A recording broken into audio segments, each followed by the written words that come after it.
At sa puntong ito, kausapin natin si Nico Martel Dio, isa po sa mga top-notcher sa December 2013 Nurse Licensure Examination. Nico, good morning and congratulations sa iyo. Good morning, Gana. Thank you. Nico, ano yung unang naging reaction mo when you found out?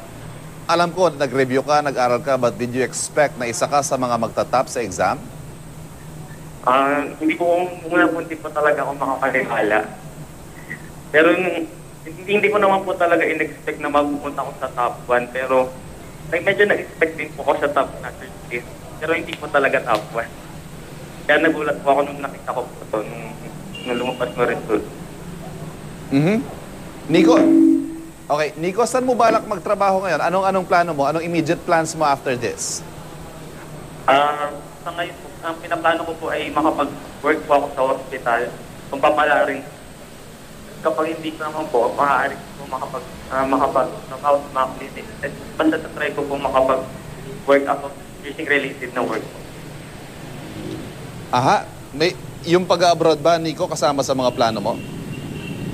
Kung magbibigyan po ako ng pagkakataon, wala naman pong problema about it.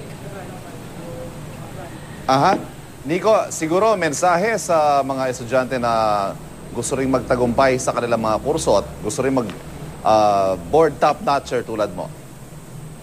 Basta wag lang sila mawalan ng pag-asa at maniwala sila sa ating Panginoon at patuloy na magpangarap. Nico? Hello? Yes, go ahead, Nico. Medyo napuputol lang yung linya natin. Go ahead. Wag lang po sila mawalan ng pag-asa at maniwala lang po sila sa ating Panginoon.